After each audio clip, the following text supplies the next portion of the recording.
Hello, everybody, and welcome to this month's Specifying Community Group. With that, I do want to get started with today's session, and to do that, I will hand it off to the guy who you see on your screen here. So with no further ado, Lewis, I will hand it off to you to get started with today's session. Well, hello, everyone. Thank you for attending. We're going to talk about glass today, and I now introduce the brains behind this outfit, David A. Stutzman. And for those of you who want to know what the A stands for, it's assiduity. He is renowned for being one of the most assiduous persons in my my circle of friends and acquaintances. David, say hi from Tuckahoe, New Jersey. I'm flabbergasted, Louis. I don't know how you managed to do this, but yes, you're always coming up with some new twist on a word I probably have never used. So yes, here in southern New Jersey, facing a thunder and lightning storm. So Louis is driving today so that I don't lose the program and the audience. So what I want to know is, who is that behind those Foster grants? Well, actually, that is me. I thought that would be a fun thing to do. So looks like I need to trim my eyebrows.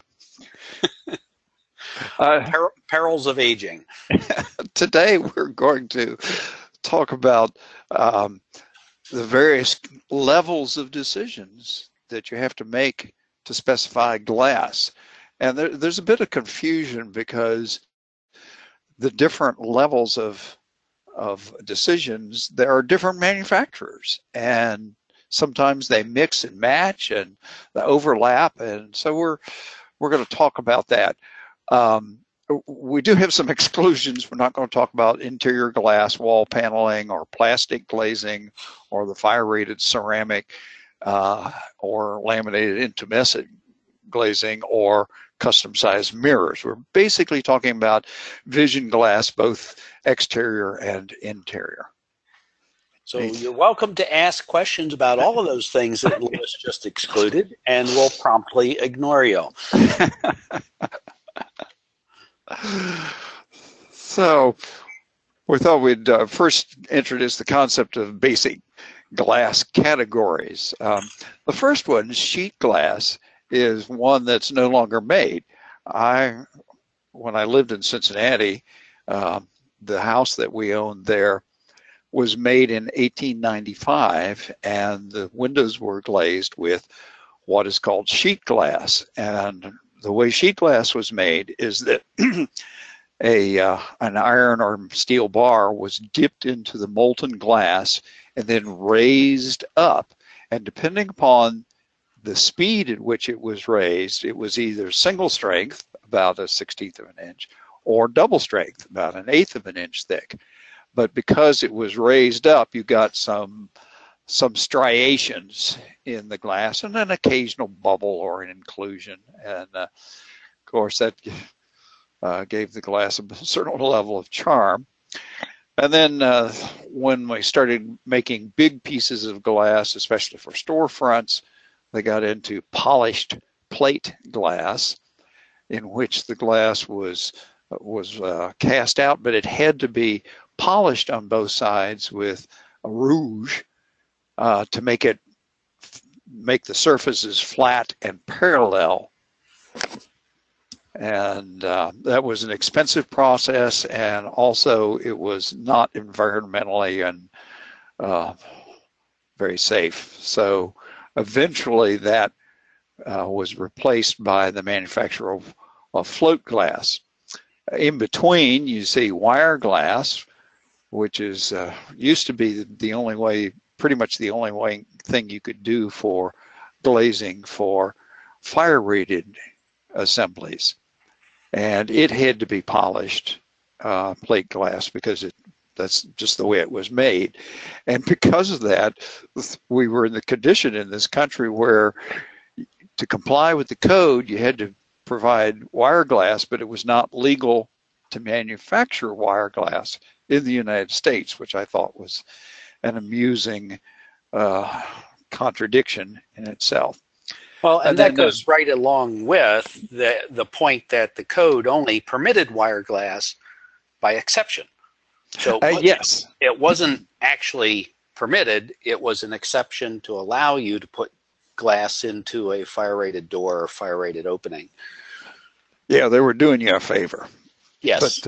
But to comply, you had to buy foreign products. You couldn't buy domestically made material. David, you want to talk about the next three categories? Well, sure. I mean, float glass is what we commonly are seeing today, and it was the modern replacement for polished plate glass, where it is exactly as it says. It's glass that's laid out in a molten state, but it's floated on top of a tin bath so that it gives a uniform appearance to the glass and virtually perfect parallel surfaces because it is floated on the tin bath. And then the rolled pattern glass is one that can give a texture to the surfaces. Typically one surface. It can be both, but typically one. And it gives the illustration at the head of the slide here. Right. And that's mostly decorative glass, so it's we see it primarily interior uses, and it's often something that a interior designer may select for a room divider or some decorative piece used possibly with millwork. And the last one, cast glass, this one's an interesting product because you can get virtually anything that you like out of it. You look at the rolled glass and you're limited to the kinds of ups and downs in the surface, where with cast glass you could end up with a wide pattern. You could end up with a very, very deep grooves in the glass, very high peaks in the glass. And we see this, it seems to be a favorite of interior designers, especially in casino applications. So we'll see it as, again, as room dividers, or they'll put it on the backs of banquettes to try to separate one banquet from the next, or a banquet from the public casino side of the floor. So who makes the typical float glass that we use in architectural applications? That actually take the sand and the potash, and you almost always have to start with a certain amount of cullet, that is broken glass from that's is being recycled or wasn't good enough to sell in the first place. And the number of manufacturers is very, very limited. David and I were talking about this last night, that you have PPG, which is now called Vitro, by the way. The glass business has been bought from PPG. It's been acquired by a different holding company, and it's now going to be called Vitro. But they are going to continue to use the PPG names for the products for some time. They have that right to do that. So Guardian makes glass, and St. Gobain, and who was the other one that we thought of last night? There was another. Cardinal? No, Cardinal doesn't make Cardinal. glass. That's No. right. Oh gosh, now you have me puzzled because we had the discussion last night and I've lost it. Somebody in the audience is going to tell us. They're going to make us remember. So we'll leave it to them. That's your test. No. Somebody suggested Viracon, but actually Viracon does not make the base glass. That's correct. And we'll get to them in a minute. And that's part of the confusion, Rosa, that people don't understand, that we have, like I say, these different layers of manufacturers, and sometimes there's some overlap. It must be Libby Owens Ford. They're out Pilkington, Elias Salt. Thank you, Elias. Yeah, LOF is no longer with us. I think they were bought by Pilkington. It's hard to you see track. Which names I remember, don't you? Yes. Well, David and I were joking about we were old enough to remember that PPG used to stand for Pittsburgh Plate Glass. And at one time, not only did they sell glass, they actually sold curtain wall and storefront framing. We had a couple of questions about the the slides, and they will be available later next week. David has to convert it to a PDF, but it will be available. Oh, and Gail Ann Goldstead suggests AGC, and that's correct. So there are 5 manufacturers. And Louise Schlatter reminds us that Asahi Glass owns Pilkington. Nice British. Sometimes the Japanese really like those British sounding names, you know. Bridgestone Tires is a Japanese brand. But anyway, after the famous racing track in Britain. Oh, I was going to tell you to go to the next slide, but it's me. You're driving. Pick up the mouse. It's your turn. Okay. So when they make base glass, there are 3 basic types. We have clear glass, and then ultra clear glass, and tinted glass. And tinted glass is sometimes called heat absorbing because it is dark enough that it absorbs significantly more heat than the clear and the low iron glass. It's called low iron because the iron content is what gives the normal float glass that slightly greenish tint. Yeah, you found a great illustration showing that, because you can only tell the difference by looking at the glass edge, which is where it really becomes obvious. If you're looking straight on, you can't really notice it, perhaps unless you have the pieces side by side, and even then it would be difficult. Well, one of the first places when low iron glass became commercially available 10, 15 years ago, it wasn't very common, and the primary use was glass tops for tables in restaurants, because they could put it on top of a tablecloth, and it didn't change the color of the tablecloth. And then the other applications were for retail applications for displaying clothes and things, where people wanted very careful color rendition and didn't want it with that slightly green tint. But Dave and I were talking in preparation for this meeting about how it's becoming more and more common for architectural use. And why don't you comment on that, David?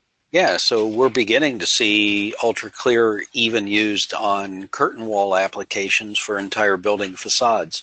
One of the cautions that you have to be aware of is that certainly ultra clear is exactly what it is, and that's going to allow a much more visible light through the glass than a normal float glass.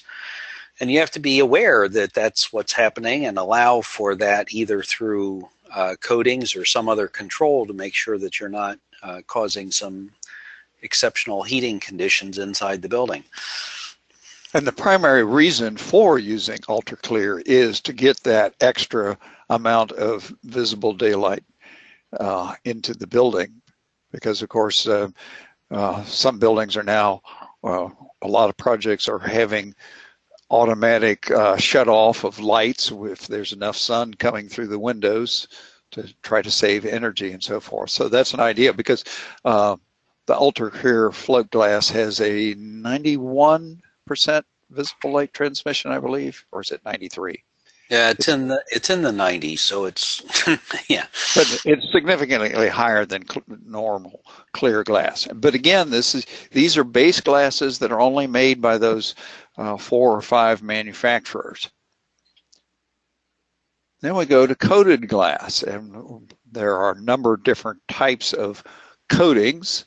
The first group of coatings that were for vision glass in particular are called pyrolytic, and they're called that because the metallic stuff, reflective stuff, is actually sprayed onto the glass while it is still plastic, while it's still hot enough, and so the coating is fused into the surface of the glass, hence the term hard coat. And until fairly recently was the only one coating that could be exposed, because we'll talk about the sputter coatings in a minute. They're can be scratched, whereas this was not. And it's not, none of the coatings are as efficient as the new low E coatings, but it was the first that was available some years ago, and is still used for one-way vision glass for surveillance and security purposes, although you can also use the ceramic frit patterns for that. Right. But that's a good use for it, a common use for it. Right. If you So ever have to do one. So it's been mostly replaced with the sputter coatings, the soft coats, as we have it noted here. But soft coat is maybe a misnomer today. Sputter coatings are often applied for surfaces that are concealed within an insulating unit. So it'd be on surface 2 or 3. And the industry standard is really put it on surface 2 to do the most good for controlling the thermal and the visual performance of the glass. But there is available today sputter coatings applied to the 4th surface so that they can be left exposed to the building interior. And they do a good job of giving additional performance on the thermal and on the solar heat gain to be able to reduce those transmissions into the building. So that may be a way to improve performance without having to go to a triple glaze, for example. And the way sputter coatings are made is it's a metallic alloy is excited with electricity in a vacuum, and the molecules of the alloy leap off the bar and are attracted to the glass, and they basically just wham into it, just impact into the glass and stick there. And they're very, very thin. We had a lunch and learn the other day, and the Guardian glass rep says that those coatings are on the order of 1/10,000th as thick as a human hair. So we're talking skinny. We're talking probably just a few molecules thick, but it's amazing that they can do something with that. And of course, that's part of the reason why you can see through them, even though they are metal. Right. So, and they're available in a variety of metals as well, but the most common one that's used today is silver. Maintenance coatings, sometimes called self-cleaning, are coatings that have a catalytic coating on it so that organic materials that are deposited on the glass, think bird poop on a glass canopy roof, won't stick, and when it rains they will wash off. And it's actually available in a lot of thermal double pane glass for residences, for vertical uses, but it can be used, as I say, for glass canopies. Right. So we still need to make certain that if we're using this, that the glass is exposed to rain, because that's really what does the cleaning. That's the whole point. And so if you have an inset type canopy that may not be exposed entirely to rain, you may have half of it looking clean and half of it not looking so clean. And you also have to have some way, once the water is on it, make sure you have a way to get it off. And then we have ceramic frit patterns, as illustrated here in the photo. And these are very effective also for solar control. And you can do things with stripes and designs. You can even, for vertical applications, have the client's logo imprinted on the glass, because it's a silk screening process, so it's not difficult to do. And some one-way glass used for surveillance, security surveillance, you can actually have like the company's logo printed, but they're printed with little dots like this, like in a comic book. And so the person on the inside in a darker room with a significant difference in the lighting levels can look through the spaces in between and keep an eye on things from in a hidden position. So, and then we have spandrel opacifiers. Why don't you talk about those, David?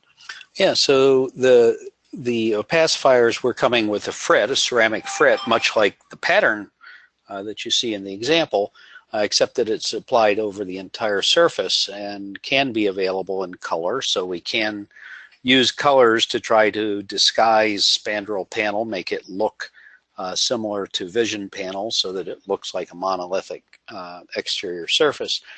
We can also get the opacifiers in a silicone based coating that goes on much like a paint. It's generally less expensive than the ceramic frit. There have been some expressed concerns about the silicone coating because it may not be absolutely continuous, that there could be pinholes in the coating, and thought that that may provide some visibility into the building. Although for as small as the pinholes are, they would probably never be noticeable. Yeah, I can't imagine, especially since, yes, especially that might be a little bit more concerned if you were using a very light color where the dark holes would be more noticeable, but on a dark color that nobody's going to see them. And then we have specialty coatings, anti-reflective glass. Now, again, that's not, there's limited use, but in architectural uses, but some retail applications have anti-reflective coatings. David and I are working on a project that has a number of display cases inside that are like for a museum sort of application, and they want anti-reflective glass for those display cases.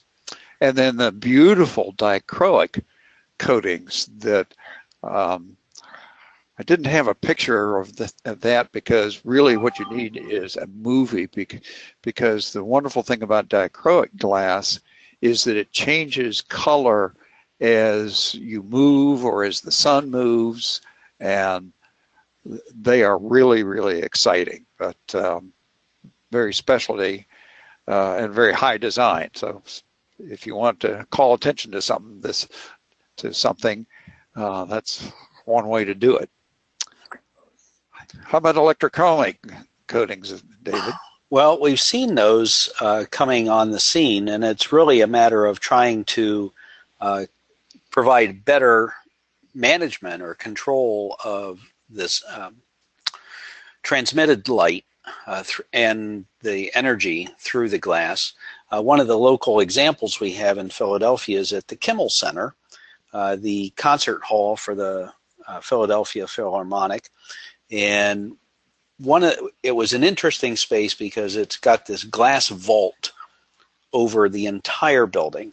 And inside the building, they have essentially the performance hall, and they have some other spaces. One of the spaces was a public, they had meant for it to be a restaurant kind of a space, but it was on the second or third level in the below the glass vault.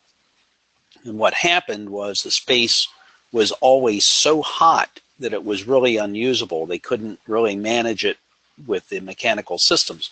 So inside the glass vault, they built a glass box, and the ceiling of the glass box is electrochromic glass. So on a bright sunny day, they can flip the switch and get shading on the ceiling of the space and be able to keep all of the patrons in the space comfortable. Now this is actually, they're running the electricity through a metallic coating rather than the liquid crystal interlayers that we've seen with other vision control For glazing. the switchable glass, whether it's Yes. opaque or clear. Yes. Okay. And then, of course, reflective coatings. And David has a horror story to tell you about that one. Not one of our projects. And there have been a number of these in the news, but the personal experience, again, here in Philadelphia, is our Comcast tower, which has reflective glass on it. And I don't know what struck me, but it was an August day, and it was hot, and it was very bright sunny, and I'm walking down the street, and I watched the Comcast tower reflecting all of the light off of the west facade onto the adjacent Penwalt building. And for those of you who've been around long enough, you might recognize Penwalt as the previous owner of Kynar 500. So an old brick building, high-rise, and you can bet that the mechanical system was not prepared to deal with a double dose of solar energy on the south facade. One of the things I noticed walking down the street is as soon as you went from the area that did not have the reflected light into the area that had the reflected light, it was a dramatic temperature change. The next day I actually came back. It was a similar condition, although not quite as bright, not quite as hot. The air temperature was probably in the upper 80s as opposed to the mid 90s the day before. And I went into the reflected area again and actually took some surface temperature readings. Stainless steel handrails inside the reflected area, 118 degrees surface temperature. And the concern here is in an industrial application, you get up to 120 degree surface temperature, you have to insulate that for human protection, because at over 120 degrees, you have the capability of burning human skin. So think about using reflective glass. It has some huge implications on the neighbors and on the environment right around the building. And as David has mentioned, there's been a number of cases around the country where the owners of existing buildings, when a new building with reflective glass goes up, have sued the new building owners because of their increased costs for cooling. Okay. Why are we not advancing? There you go. All right. Watch out. We're going to suspend your license for driving. And as David said, most low-E coatings to date have been on the surface 2, and this diagram actually shows surface 1 is the exterior exposed surface, the 2 is the inside of the air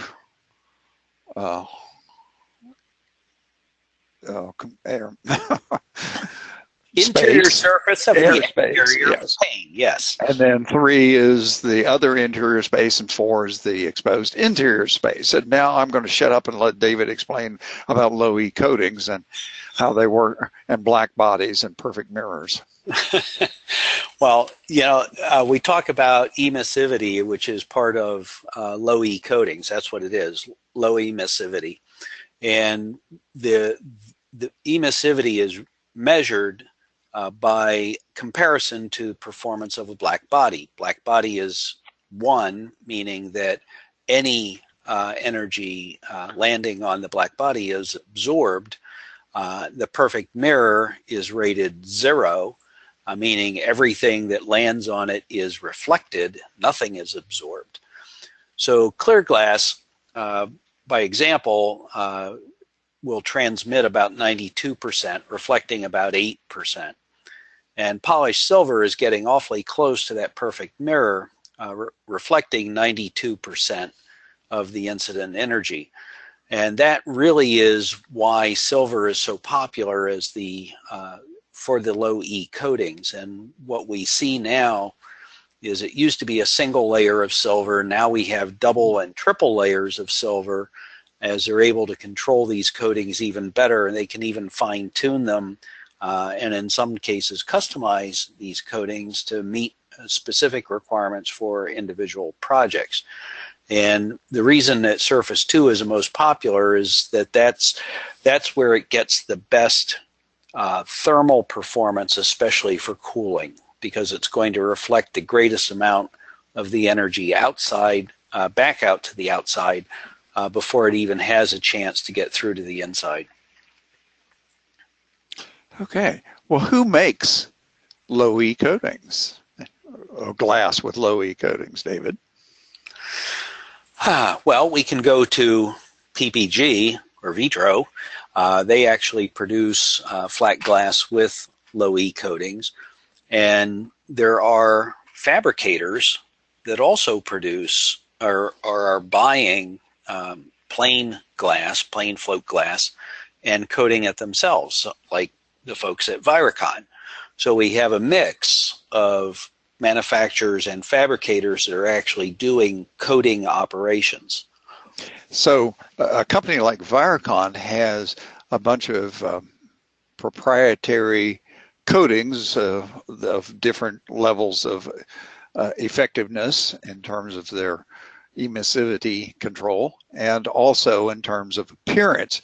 And then the appearance, though, is also partly has to do with what color glass is it on. Is it on ultra clear? Is it on clear? Is it on gray tint or green tint or blue tint?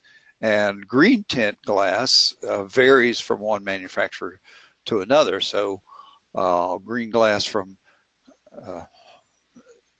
Guardian is a different shade of green from Vitro or from somebody else. So when we're specifying glass, you have to think about, well, what is the ultimate appearance and the performance, and you may need to mix products. You have to pick the base glass, and then you have to pick the applied coating to it. And they may be available from the same manufacturer, or you may have to go to, in the case of Viricon and some of the and other people. Does Berkowitz do coatings? Not that I know of. Okay.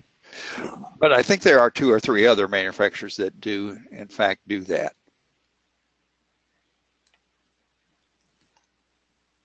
And then we get to, once we got the glass coated, we still have to do some fabrication, other activities with it. All tinted glass has to be either heat strengthened or fully tempered because it is heat absorbing and to keep it from cracking. And both of those increase the strength over normal float glass that just comes right off the line is called annealed glass. It goes through a process of a controlled cooling from a molten state, which is very hot, down to room temperature. Heat strengthened glass is on the order of 2 to 3 times as strong as annealed glass, but when it breaks into the familiar dagger sharp shards that are so dangerous. Fully tempered glass is further heat strengthened, and it has a strength of 4 to 5 times as much as normal glass. But when it breaks into these little cubical particles.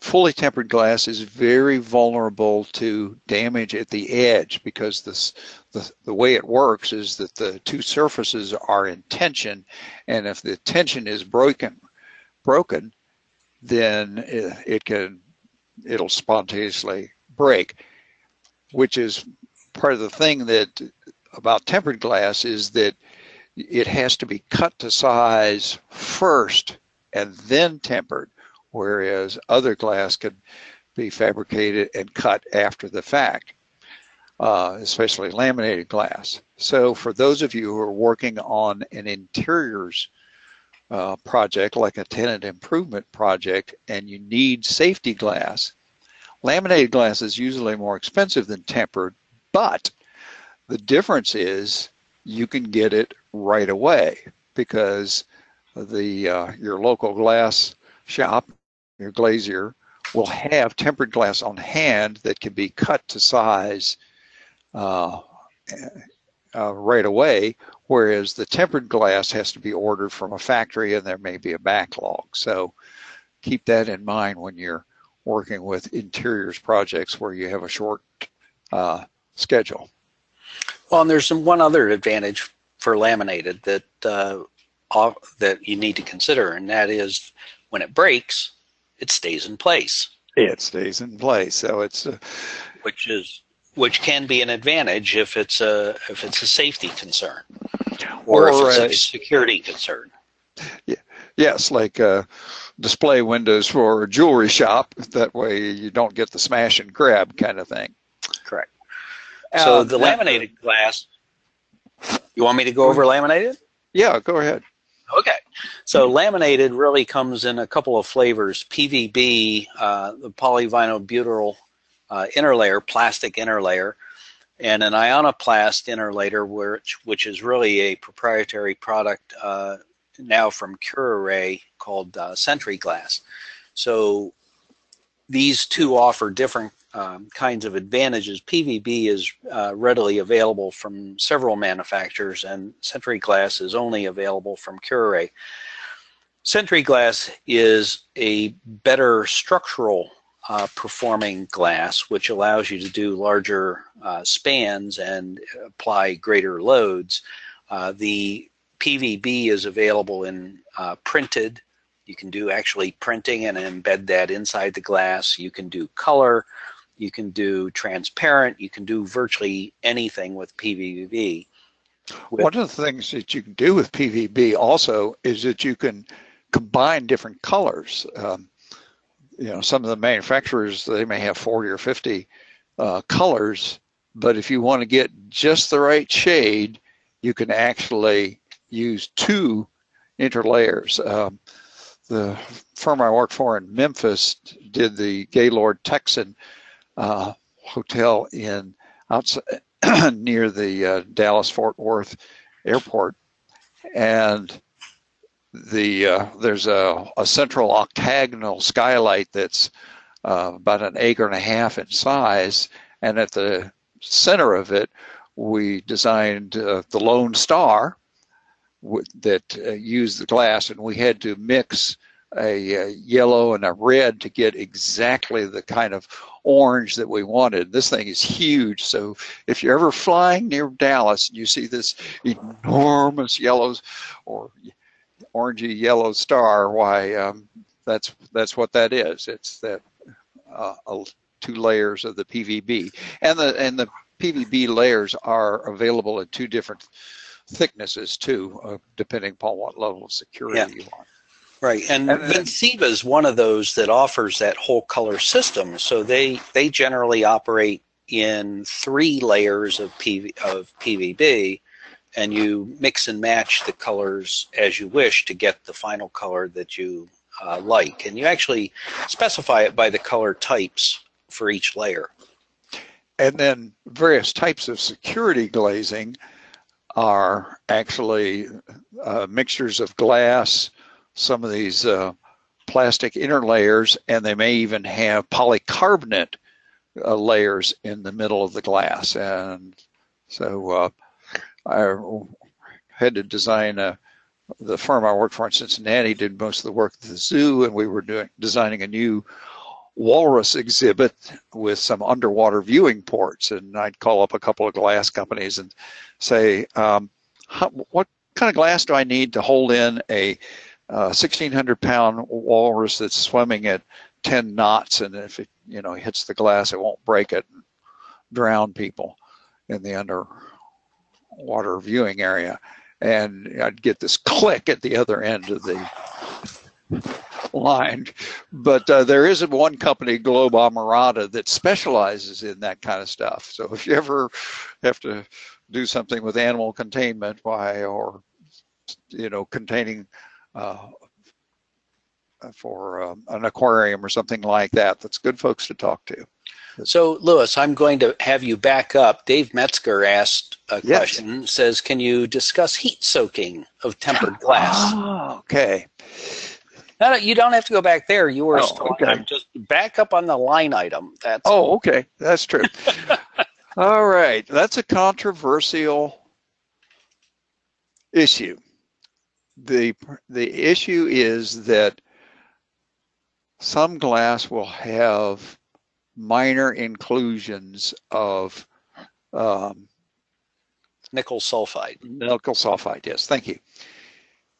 And the idea is that if you put those into a building, at some point the sun's going to get those little nickel sulfide pieces hard enough that they interrupt the tension in the glass that I talked about that is caused by tempering, and the glass will spontaneously break.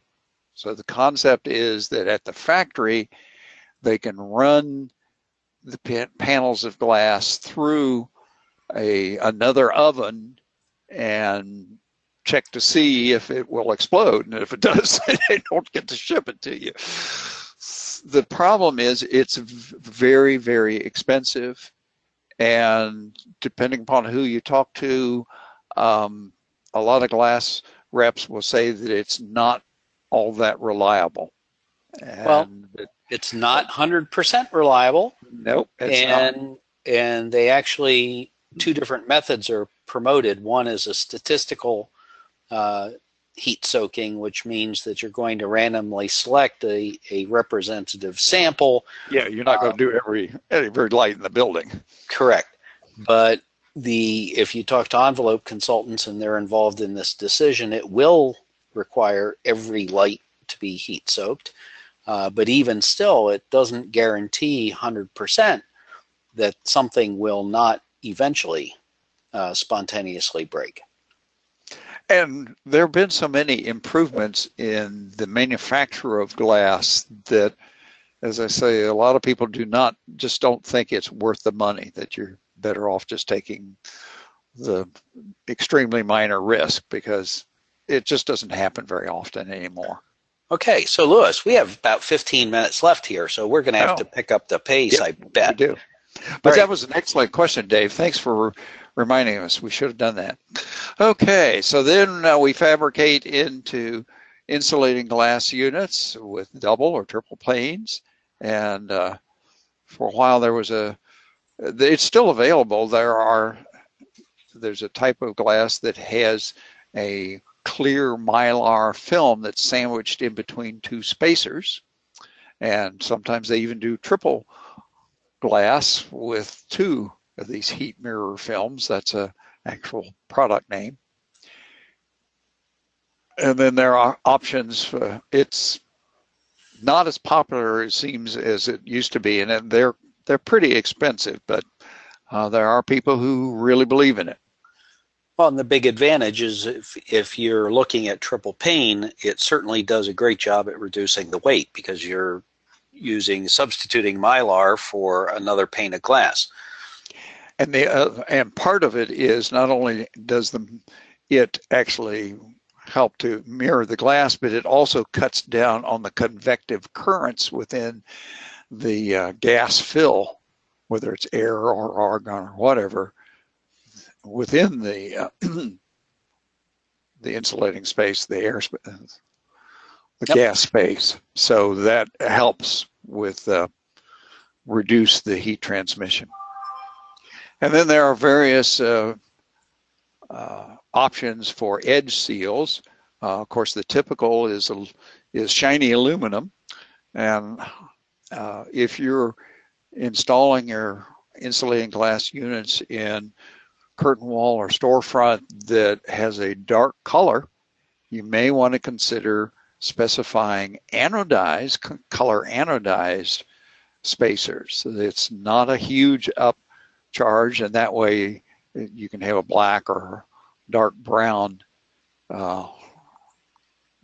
spacer instead, and it'll be a lot less glaring and noticeable than the shiny metal. Well, and some of the newer options on the market, we see thermally improved or warm edge spacers, as they're maybe generally termed, that have a whole lot of different options in design available. Even something as simple as just changing from aluminum to stainless steel can improve the thermal performance. But we also have edge spacers that are built with a thermal break between two pieces of metal. And the most recent on the market is, you mentioned the fabricator earlier, J.E. Berkowitz, who's building insulating glass units now with no metal spacer. They're doing it all with structural silicone that's been robotically applied. And that brings us to our edge seal question that you do need to think about if the insulating glass is going to be installed in a structural silicone method. You may need to specify edge seals that will be fully compatible with that. And then what do we fill the insulating glass unit with, that gap, that space? Well, air is still the most common.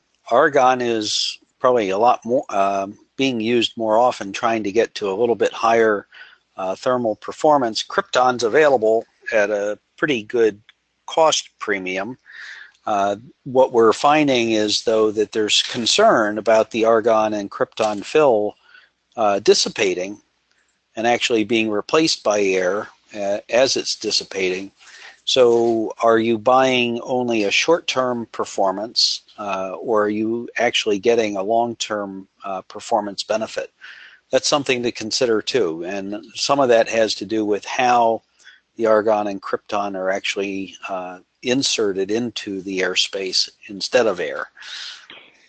And just to mention in passing that the spacers are usually filled with a desiccant that will absorb moisture, so that in the changing weather you don't get condensation inside the unit.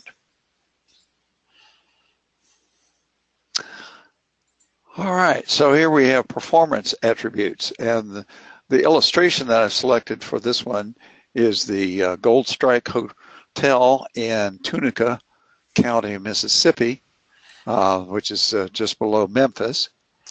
And the glass there, instead of using silver, they actually used gold, and it's a striking building. It was designed by the firm that I work for in Memphis, but it was being completed just as I was moving to Memphis, so I didn't actually work on the project. But I've been down there, and it's striking appearance, and the gold is extremely effective. It's even more efficient than silver. That's why the astronauts, you notice in their helmets, they have a gold coating on the inside of their glazing, because it's that much more effective.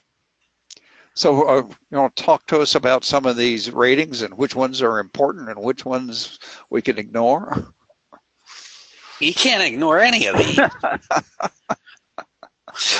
So what's important? So what I wanted to show really is the ranges that are available, and it really is dependent upon what you're selecting for coatings and what you're selecting for the glass type itself.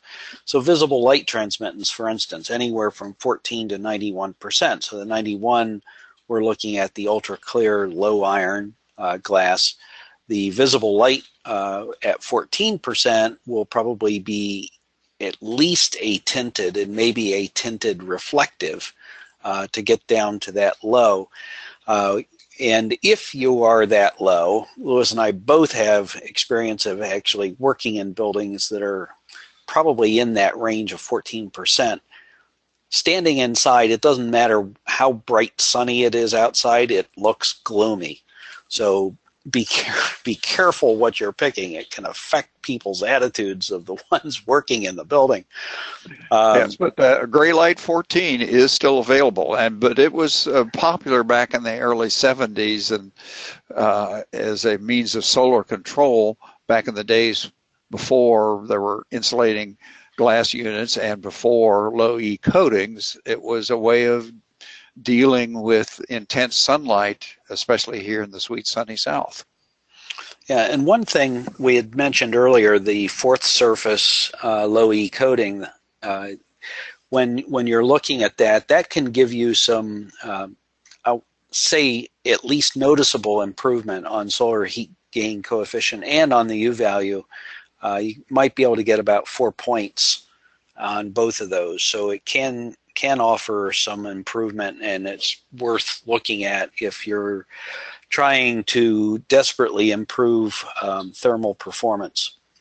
Now, does that, the fourth surface coatings, David, do they increase the interior reflectance so that we might get veiling reflections when we want to look out and see what's happening outside? If it's a little bit darker outside, are we going to get veiling reflections? Any time you're putting a coating, a reflective coating like silver on the glass, the more silver that's there, probably the higher the reflectance. And that's one of the things that you do need to look at when selecting the glasses, just how much reflectance you're getting. And you can see from the center panel there that it could be as high as 30%. And under certain conditions, that could be perceived as a mirror. And that can be very annoying for the occupants of the building. So that is something to think about, is how much interior reflectance as well as exterior reflectance. Yep. On to the next one. Okay. You have 4 minutes left to finish. Okay. Glazing methods. We start with putty, of course, and I've struggled with replacing broken glass in a couple of houses with putty, and it's a bit of an art to do it. And at one time, the building codes required that if you were going to use that wired glass, that nasty wired glass, you had to install it in putty. You could not use tape glazing or other methods. The most common, of course, for curtain wall and storefront are dry gaskets, but then we also have structural silicone so that we can hide some of the mullions, whether two-sided or four-sided. Wet seal glazing is not real common anymore, not very common at all anymore, except as a retrofit. If a building is 20 years old or so, those gaskets may start leaking a bit, and so people will maybe cut them back and then install a silicone sealant over the top of them. Tape glazing is typically interior. That's how you do glazing in wood doors and hollow metal work. And then there are lock strip gaskets. And probably if you are at all familiar with Master Spec and their section on glazing, you've run across this paragraph that I have quoted here. And many of you younger folks may have been puzzled about this reference to wedge-shaped gaskets driven into one side of the channel. And this is what it's talking about. This is a product, it's still manufactured. It's called Stanlock. And the concept is, you notice that there is, it's rubber holding the glass in place. So you have a rubber exposed on the outside rather than metal. They can give a cleaner look is one of the concepts. But we don't see much of this anymore. I don't know that I've ever specified it, David. Have you? Well, we're in the middle of specifying it for the TWA terminal. For retrofit. Yep, yeah, for retrofit. Is that the Saarinen? Saarinen, yep. Yes. The iconic TWA terminal in New York. Yes, and it was very popular back in those days when that project was actually built. And here's an example I found in a hospital in West Virginia that I was doing a property condition assessment report on. The curtain wall was actually, as you can see, was welded up from angles and T's, and then they used these lock strip gaskets to hold the single pane glass on. Part of the problem was because it was steel. This is 1972. The coatings weren't very sophisticated.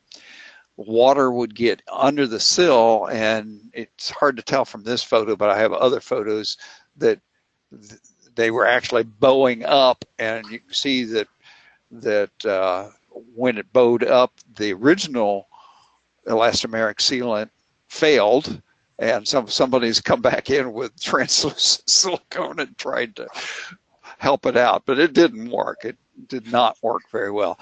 The other issue is that these things are not super watertight, especially on the side of the metal. Water can get in and start rusting the steel inside the gasket, which makes it expand, which makes more water come in, and you can get leaks that way. So quite a bit of problems. Let's see, do we have any other questions we need to? We do. Sheldon says that his house originally had windows with the stand lock system. Okay, and Logan Pyburn is asking for standard new construction. How much detail is really required in glazing methods? Could it conflict with the manufacturer's standards? An excellent question. And basically, you just want to specify the type. Now, one thing I do sometimes is I will specify that it needs to be EPDM, neoprene, or silicone rubber for the gaskets, and I'll specifically say PVC is not acceptable because PVC is not stable in terms of UV.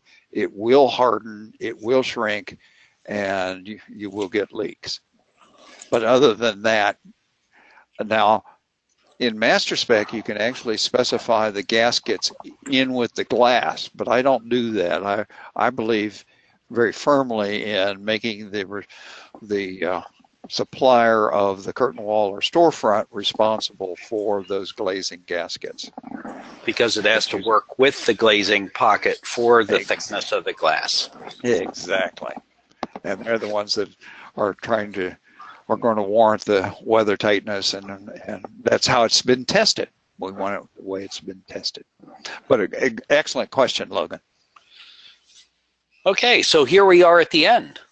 And you look as handsome and debonair as you did at the beginning. You haven't aged a bit. Yes. You notice, though, that my nose is long enough that the tip is slightly out of focus. We won't go there. Okay, so thank you all for joining us today for our silliness and for putting up with us. Next month, we'll be back again, May 4th.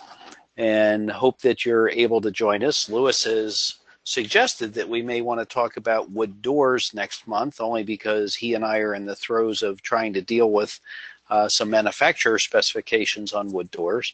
But Matt has been good enough to share all of your suggestions that you've made as a result of the surveys that Matt does after each session that we have, and we're going to go back and look through those and see what may be of interest to the group as a total.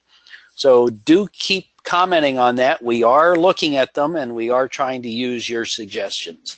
And we've done that a lot of times. So, but thank you everybody for joining us and taking some of your valuable time to enter into the discussion. And we especially appreciate the people who offer comments and questions and help for Elias and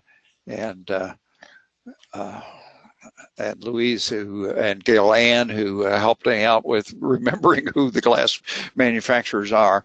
So one of the big takeaways is you got to think about who's actually making the glass at each step to get to your insulating glass units, because PPG or Vitra, they make the base glass, they make the coated glass, but they don't make insulating glass units. So we have to think about that. So, and thanks for showing up, and we will look forward to chatting with you next month.